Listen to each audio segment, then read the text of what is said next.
আপনারা যেটা প্রথমে যেটা বললাম, উৎসে কর কিন্তু একটা বড় বিরাট ফিল্ড। এটা উৎসে করের অসংখ্য ফিল্ড। আপনারা জানেন উৎসে করের আমাদের সেবার কোড থাকে এবং কোডের বিপরীতে আপনাদের একটা পার্সেন্টেজ থাকে। কোনোটা হয়তো 5% আছে, কোনোটা 7.5%, কোনোটা 10%, কোনোটা 15%। এই উৎসে কর একটা কিন্তু খুব ইম্পর্টেন্ট জিনিস। উৎসে কর আপনার এটা একটা বিরাট কনসেপ্ট। এই কনসেপ্ট কিন্তু আপনারা সবসময় একটু ভালো করে বোঝার চেষ্টা করবেন। উৎসে কর নর্মাল ক্ষেত্রে কি হয়? নর্মাল ক্ষেত্রে দোকানদার আমার কাছ থেকে, দোকানদারের কাছে আমি মাল নিই, সে আমার ট্যাক্স কেটে রাখে। সিম্পল বোঝেন, দোকানদারের কাছে থেকে আমি মাল নিচ্ছি, সে আমার ট্যাক্স কেটে রেখে সরকারকে দেয়। আর এইটা হচ্ছে উল্টো। মানে এটা হচ্ছে উল্টো, মানে কিরকম?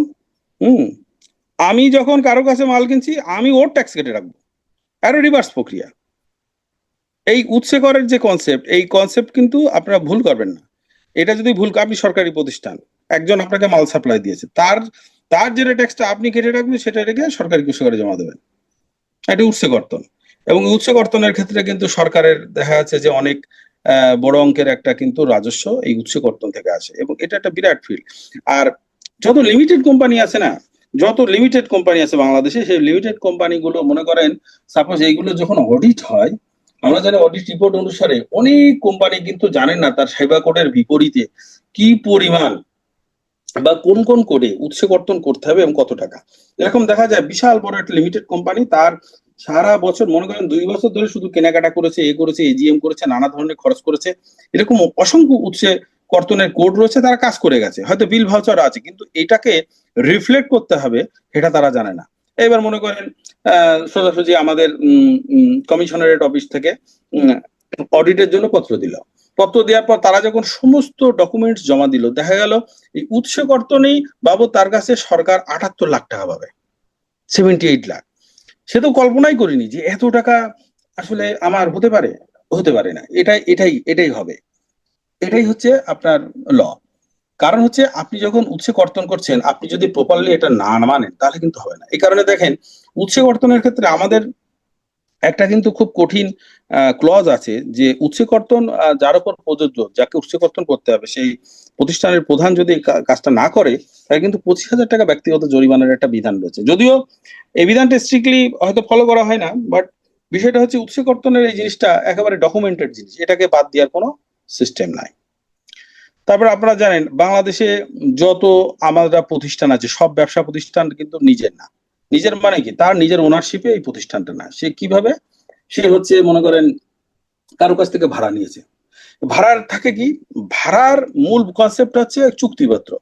মনে করেন যে প্রতিষ্ঠানের কাছ থেকে ভাড়া নিয়েছে, এই ভাড়ার বৈধতা হচ্ছে তার সাথে যে একটা নোটারি করা হয়েছে, চুক্তিপত্র আছে, সেই চুক্তিপত্রে উল্লেখিত ভাড়া কত। চুক্তিপত্রে উল্লেখিত ভাড়া থেকে যদি 20,000, তাহলে তার 15% কত? 20,000-এর 15% 3,000। এই 3,000 টাকা কিন্তু ভ্যাট অন অফিস রেন্ট। এটাও কিন্তু মার যাওয়ার কোনো সুযোগ নেই। এখন কোনো ব্যক্তি যদি মনে করেন ভাড়া নিয়েছে 50,000 টাকা, কিন্তু সে যদি ডকুমেন্ট শো করে 30,000 বা 20,000 টাকা, আমরা কিন্তু কাস্টম অথরিটি বা ভ্যাট অথরিটি, আমরা কিন্তু এই বিষয়টা কিন্তু জানি না বা জানবো না।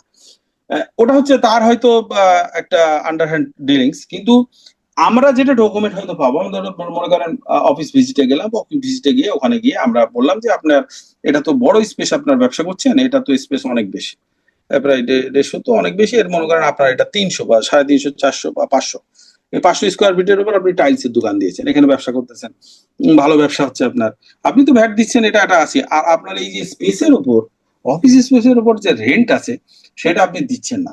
এরকম দেখা যায় ঘটনাক্রমে, আমি নিজেও দেখেছি। আমি 10 জেলার প্রায় ডিভিশনাল অফিসার ছিলাম।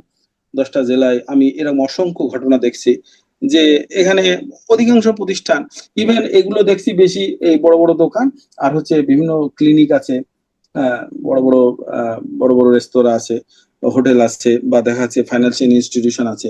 এরা অনেক ক্ষেত্রে দেয় যে তাদের যে স্পেসের উপর যে রেন্টটা, সেটা ঠিক মতো কাটে না। তা দেখা যাচ্ছে যে এরকম 3 বছরে স্পেসের রেন্ট বাবদ তার কাছে হয়তো প্রায় 20 থেকে 30 লাখ টাকা বাকি। এরকম ঘটনা আমরা প্রায় দেখতে পাই। তো এই আপনারা যখন কাজ করবেন, যে প্রতিষ্ঠানের সাথে কাজ করেন, প্রতিষ্ঠানের সবসময় চিন্তা করবেন যে আপনাদেরকে একেবারে আইন বিধির আলোকে তাদেরকে পরিচালিত করার জন্য। আসলে বাস্তবতাটা কি, কিভাবে চলা উচিত। আমরা যদি বৈধতা নিয়ে চলি, আমরা যদি ডকুমেন্টেড কাজ করি, আমাদের যে কাজ total VAT system, audit base এবং অ্যাকাউন্টিং বেস সিস্টেম, এই কাজগুলো যদি আমরা ঠিক মতো করি, আমরা কিন্তু প্রফেশনালি আমরা এগোতে পারবো, বাংলাদেশ এগোতে পারবে।